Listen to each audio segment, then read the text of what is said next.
Hi friends, आज शुरू करते हैं don't deserve it fan fiction. पिछले पार्ट में हमने सुना था मैंग्यो को सच्चाई पता चल जाता है कि जिनजोन और विंग ने शादी नहीं की थी, वो सब ड्रामा कर रहे थे। अब आगे की स्टोरी। मैंग्यो खड़े होते हुए कहता है, लिंग चलो, हमें सबको सच्चाई कहना पड़ेगा। लिंग कहती है, मगर अब रात हुआ है, सबको डिस्टर्ब करना क्या ठीक होगा?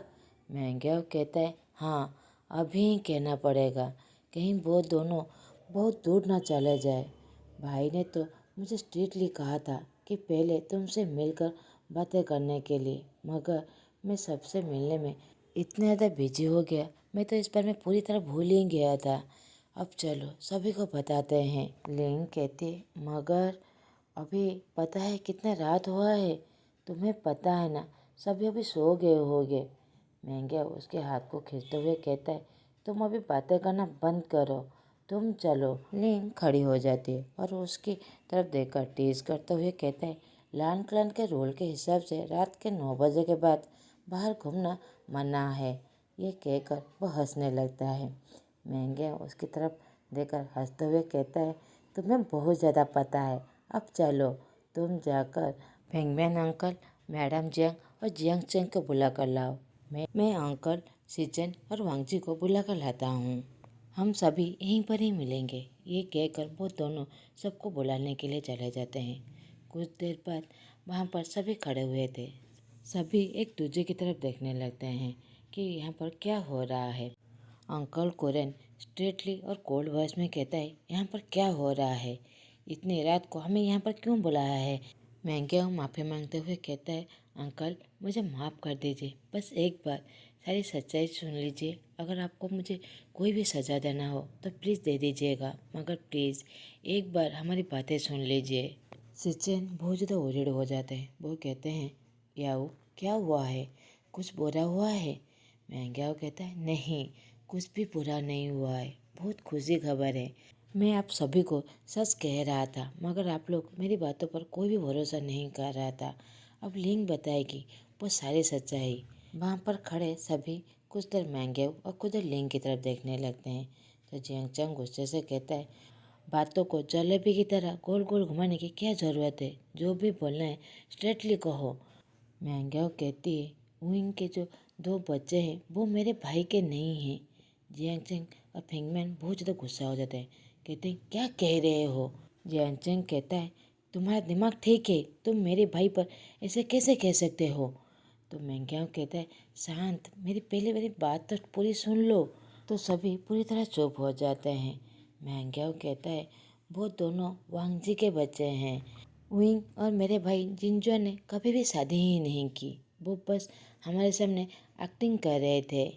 अंकल कोरेन ये बात सुनकर पहले बहुत ज़्यादा खुश हो जाते हैं कि वो दोनों उन्हीं के ही पोते हैं, मगर जब वो सुनते हैं कि वो दोनों बस एक्टिंग कर रहे थे, वो पूरी तरह शॉक हो जाते हैं। ये बात सुनकर सभी खुश और शौक में थे, बस जियांग चेंग को छोड़कर, क्योंकि वो वांगजी से बहुत ज़्यादा गुस्सा था।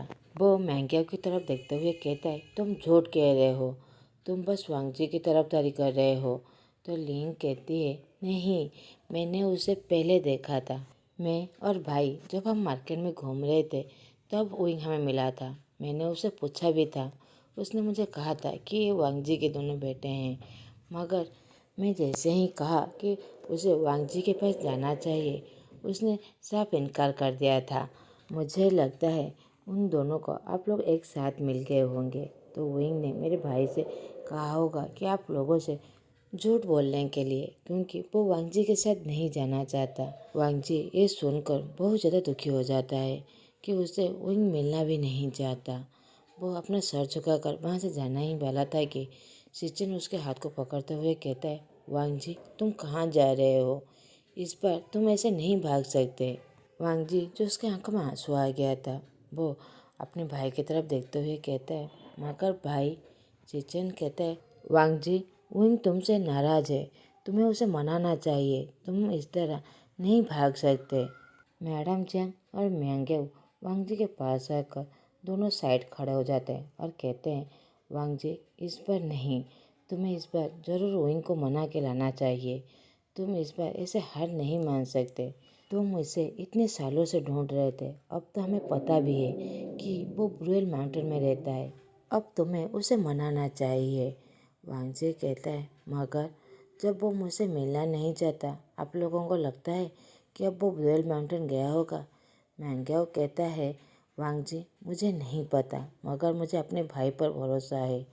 वो कुछ ना कुछ ज़रूर किया होगा। वो ब्रुएल माउंटेन में नहीं तो आसपास ही कहीं रुके होंगे। तुम्हें उन्हें जाकर ढूंढना चाहिए। अंकल कोरेन कोल्ड वॉइस में कहते, वांगजी तुम विंग को लेकर ही क्लाउड रेसेस आना। ये कहकर वो अपने रूम की तरफ चले जाते हैं। जियांगचेंग वांगजी के सामने आकर कहता है, अगर तुम मेरे भाई को अपने साथ लेकर नहीं आए तो मैं जाकर अपने भाई को लेकर आऊँगा। अगर मैं अपने भाई को लेकर आया तो मैं तुम्हारी परछाई भी उसके ऊपर पड़ने नहीं दूंगा। ये कहकर वो वहाँ से चला जाता है। मैडम जियांग कहते हैं, वांगजी उसके बातों पर गौर मत करो, वो बहुत ज़्यादा गुस्सैल है, मगर मुझे पूरा भरोसा है अगर तुम विंग को मनाओगे वो ज़रूर मान जाएगा। मेरा विंग बहुत अच्छा है, उसका दिल बहुत बड़ा है, मुझे पूरा भरोसा है वो तुम्हें ज़रूर माफ़ कर देगा। मैंग्याओ कहता है, हाँ वांगजी मुझे भी भरोसा है, एक बार उसे बात कर लो, देखना वो ज़रूर तुम्हारे साथ आने के लिए मान जाएगा। लिंग जो दूर खड़े होकर उन लोगों की बातें सुन रहा था, वो कहता है, नहीं मुझे नहीं लगता। वांगजी तुम्हें कोशिश करना पड़ेगा बहुत ज़्यादा। वो तुमसे नफरत नहीं करता, गुस्सा नहीं है, वो बस तुमसे डरता है। तो उसके डर को भगाने के लिए तुम्हें थोड़ा सा कोशिश करना पड़ेगा। ऐसा नहीं है कि तुम एक बार बात करोगे वो तुम्हारे साथ आ जाएगा। जब मैं उसे मार्केट में मिला था, मैं तुम्हारा नाम जैसे ही उसके सामने लिया वो पूरी तरह घबरा गया था, इतना ज़्यादा कि वो ट्रेवलिंग करने लगा था। वांगजी तुम मुझ समझ सकते हो मैं क्या कहना चाहता हूँ। मैडम जियांग और मैंग्याओ वो समझते थे कि विंग के दिल पे क्या बीत रहा होगा। मैडम जियांग अपने हस्बैंड की तरफ देखने लगते हैं तो फेंगमैन इस तरह से उन तीनों को वहाँ से जाने के लिए कह देते हैं। तो मैडम जियांग, मैंग्याओ और लिंग वहाँ से चले जाते हैं। अब वहाँ पर फेंगमैन, वांगजी और सिचेन थे। सिचेन अपने भाई के शोल्डर पर हाथ रखते हुए कहते हैं, वांगजी तुम्हें समझना पड़ेगा कि वो एक ओमेगा है, उस पे दिल पे बहुत गहरा चोट लगा है। अब तुम्हें उसे समझाना पड़ेगा और उसे भरोसा दिलाना पड़ेगा वो तुम्हारे साथ पूरी तरह सेफ है। पेंगुइन भी कहते हैं, हाँ वांगजी सिचेन ठीक कह रहा है, मेरा विंग बहुत अच्छा है, वो कभी भी किसी भी बात से नहीं डरा है। हर बार हर बात को उसने इग्नोर करना सीखा है। बस उस दिन जो हुआ वो अपने दिल से ले लिया है। तुम्हें बस उसी चीज़ को उसे दिल से निकालना है। बस उसे ये भरोसा दिलाना है कि तुम उसे बहुत ज़्यादा प्यार करते हो और वो तुम्हारे साथ बहुत ज़्यादा खुश है और सेफ है। जब उसके दिल में ये एहसास हो जाएगा, देखना वो तुम्हारे साथ ज़रूर आ जाएगा। वांगजी उन दोनों की तरफ देखने लगता है और नोट करते हुए वहाँ से जाने लगता है। सिचन कहता है, अब कहाँ जा रहे हो? वांगजी थोड़ा सा रुक जाता है और उन दोनों की तरफ बिना देखे कहता है, अपने विंग के पास।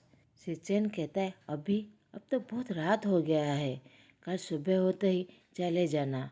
वांगजी कहता है, नहीं, अब मैं सुबह का सूरज उसी के साथ ही देखूंगा। ये कहकर वो वहाँ से चला जाता है। दूसरी तरफ विंग एक रूम में अपने दोनों बच्चों को दोनों साइड में सुलाकर वो बीच में सोया हुआ था। दोनों बच्चों के सर पर थपथपाते हुए उन्हें सुला रहा था। उसका फेस सीलिंग की तरफ था। वो एक गहरी सोच में चला गया था। जिनजुन के बातों पर वो गौर कर रहा था कि अब उसे वांगजी को माफ़ कर देना चाहिए। वो दिन भर की बातें याद करने लगता है, कैसे वांगजी उससे और जिनजुन को देखकर कैसे जेलस हो रहा था और अपनी मुट्ठी को टाइट कर रहा था। खाना खाते वक्त कैसे विंग जैसे अनकम्फर्टेबल फील कर रहा था। इसी वजह से वांगजी वहाँ से चला गया था। वो ये सारी बातें सोच रहा था और आयवान कैसे वांगजी के साथ कंफर्टेबली खाना खा रहा था। ये सारी बातें सोचते सोचते कैसे उसे आंख लग गए उसे पता भी नहीं चला। अगले दिन सुबह विंग और दोनों बच्चे पूरी तरह तैयार हो गए थे वो वहाँ से जाने के लिए। वो तीनों जिनजुआन के रूम के दरवाजे के बाहर खड़े होकर उसे नॉक कर रहे थे। जिनजुआन जो पूरी तरह तैयार हो गया था, मगर वो ये डर रहा था अगर मैं बाहर गया तो वो लोग फिर से यहाँ से जाने के लिए कहेंगे। मगर वो बस वांगजी का इंतज़ार कर रहा था और गौर से प्रे कर रहा था कि वांगजी बहुत जल्दी यहाँ पर आ जाए। कुछ देर न करने बाद विंग कहता है, जिनजुआन क्या हुआ, तुम अभी तक रेडी नहीं हुए हो? ठीक है, तो फिर तुम अपने रास्ते चले जाना और मैं अपने बच्चों को लेकर यहाँ से जा रहा हूँ। जिनजुआन जैसे ही विंग की ऐसी बातें सुनता है वो फट से आकर दरवाज़ा खोल देता है। कहता है, मैं पूरी तरह रेडी हूँ। वो विंग कहता है, कोई बात नहीं, अब तुम्हें अपने रास्ते में जाना चाहिए और हम लोग अपने रास्ते जा रहे हैं। जिनजुआन उसके हाथ को पकड़ते हुए कहता है, रुको। वो समझ नहीं पाता वो आगे क्या कहे। उसे पूरा भरोसा था कि वांगजी जरूर यहाँ पर आएगा, तो वो कैसे करके उसे यहाँ पर कुछ देर रुकना पड़ेगा और बच्चों की तरफ देखने लगता है। तो कहता है, विंग बच्चों को भूख लगा होगा, चलो पहले ब्रेकफास्ट कर लेते हैं, फिर बाद में हम लोग अपने अपने रास्ते चले जाएंगे। विंग कहता है, नहीं, हम लोग बाहर ही कुछ खा लेंगे, तुम कल से हमारे लिए बहुत ज़्यादा परेशान हो रहे हो। मगर जिनजुआन तो उन लोगों को रोकना चाहता था, इसलिए कोई ना कोई बहाना करके वो विंग को मना ही लेता है। तो फिर वो तीनों जाकर एक रेस्टोरेंट में वहाँ पर खाना खाने लगते हैं।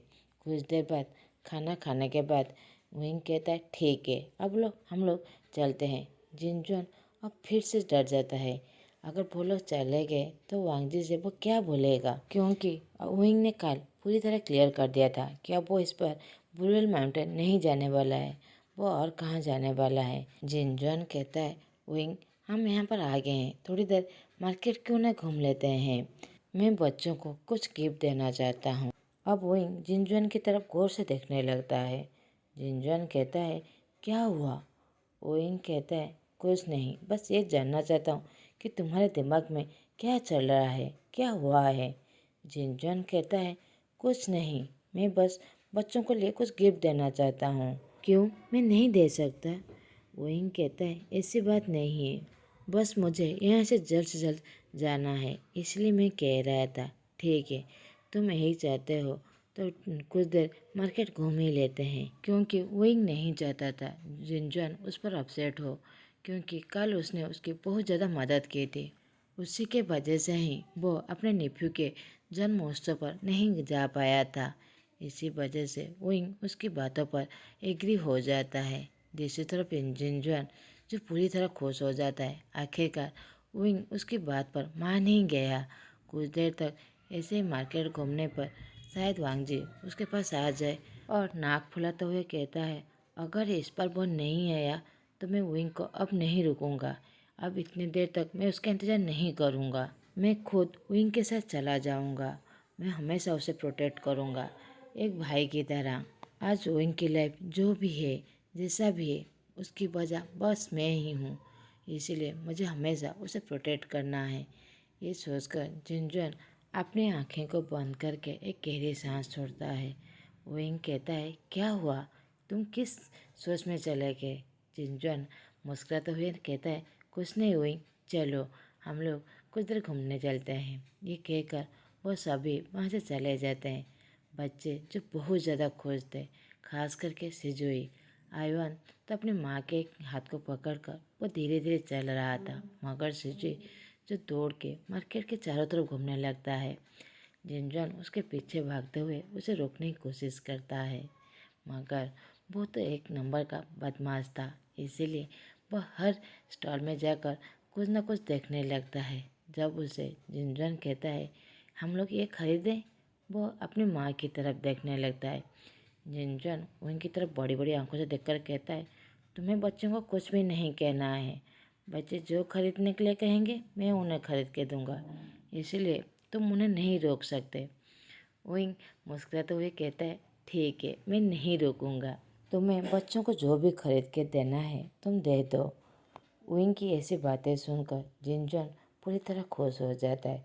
सुजी भी कहता है, सच्ची में मामा, मैं ये खरीद सकता हूँ? विंग नोट करता है और कुछ ही दूर में देखता है जब बहुत सारे लोग ये भीड़ जमा करके वहाँ पर खड़े हुए थे, तो विंग वहाँ पर चला जाता है।